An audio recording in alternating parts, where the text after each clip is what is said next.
Assalamualaikum warahmatullahi wabarakatuh.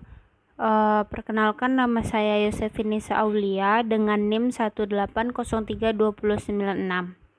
Baiklah, pada kesempatan kali ini saya akan membawakan materi tentang tumbuhan lumut atau Bryophyta.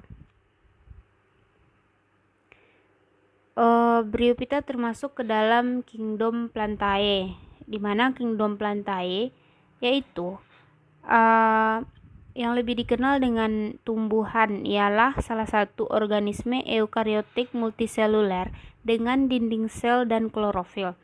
Klorofil adalah zat hijau daun yang berfungsi dalam proses fotosintesis, sehingga tumbuhan mampu membuat makanannya sendiri atau disebut autotrof. Ciri-ciri dari kingdom Plantae ini yaitu yang pertama multiseluler atau mempunyai banyak sel. Selanjutnya yaitu autotrof, bisa membuat makanan sendiri. Selanjutnya yaitu eukariotik, merupakan sel yang telah memiliki membran inti sel. Terdapat dinding sel yang terbuat dari selulosa. Hidup di daratan yang lembab atau perairan. Selanjutnya yaitu dapat menyimpan cadangan makanan dalam bentuk amilum atau pati. Memperoleh makanan dengan cara fotosintesis yang dibantu dengan cahaya matahari. Bereproduksi secara seksual, putik dan benang sari, maupun aseksual dengan cangkok, tunas, stek, dan lainnya. Memiliki akar yang berguna untuk menyerap air dan memperkokoh tumbuhan. Memiliki daun yang mengumpulkan sinar matahari yang digunakan untuk menghasilkan glukosa. Selanjutnya memiliki organ dan sistem organ, memiliki bunga sebagai alat reproduksi seksual. Memiliki pergiliran keturunan dalam siklus hidupnya yang disebut dengan metagenesis. Selanjutnya yaitu mengenai ciri-ciri morfologi tumbuhan lumut atau Bryophyta. Yang pertama yaitu tumbuhan lumut Bryophytes yang berasal dari bahasa Yunani yaitu bryon yang berarti lumut, sedangkan phyton yang berarti tumbuhan. Bryophyta merupakan bentuk peralihan antara tumbuhan yang bertalus, Talophyta, dengan tumbuhan berkormus, Cormophyta. Tumbuhan lumut berukuran tinggi rata-rata kurang lebih 1-2 cm, yang paling tinggi mencapai 20 cm. Mengalami pergiliran keturunan generatif sporofit dan generasi gametofit. Tumbuhan lumut berbentuk lembaran.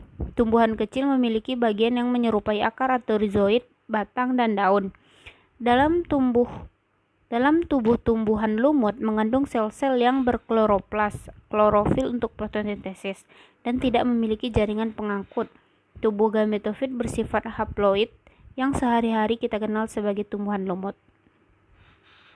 Selanjutnya yaitu klasifikasi tumbuhan lumut. Ada dua. Yang pertama yaitu lumut daun dengan klasifikasi kingdom Plantae, divisionnya Bryophyta, kelas Bryopsida, ordo Bryopseales, famili Bryopseaceae, genus Bryopsida, dan spesies Bryopsida sp.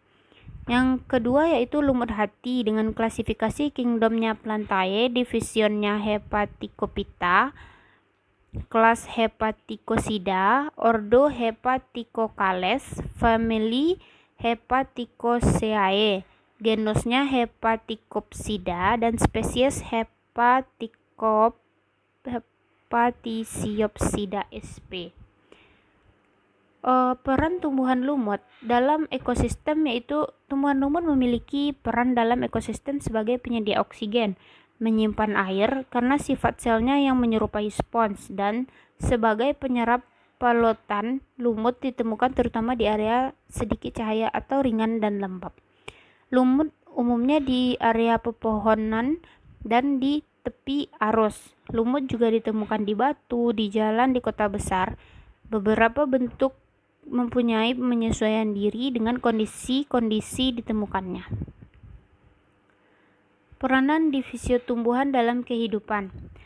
Sebagai produsen dalam ekosistem, kemampuan fotosintesis yang dimiliki oleh tumbuhan menjadikan mereka bisa menyediakan sumber makanan untuk kehidupan mereka sendiri, dan beberapa senyawa lainnya disimpan sebagai cadangan makanan dalam bentuk amilum atau pati yang dimanfaatkan oleh makhluk hidup sebagai sumber makanan, sehingga dapat dikatakan tumbuhan menjadi sumber kehidupan utama bagi makhluk hidup lainnya, karena energi yang berasal darinya akan ditransfer kepada makhluk hidup lainnya melalui rantai makanan dan jaring-jaring makanan. Selanjutnya yaitu mengendalikan siklus atau daur biogeokimia.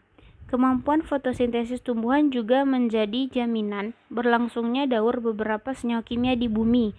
CO2 yang merupakan zat tak berguna bagi makhluk hidup lain oleh tumbuhan dapat dimanfaatkan sebagai sumber bahan pembentukan senyawa organik, termasuk juga dihasilkannya O2 yang merupakan senyawa penting bagi makhluk hidup lainnya. Sebagai agen pelapukan batuan, tumbuhan lumut merupakan vegetasi perintis yang mampu merubah struktur batuan ataupun karang menjadi tanah yang subur. Baiklah, sekian materi tentang tumbuhan lumut pada hari ini. Jika ada terlebih dan terkurang, saya mohon maaf. Saya sudahi dengan Waalaikumsalam warahmatullahi wabarakatuh.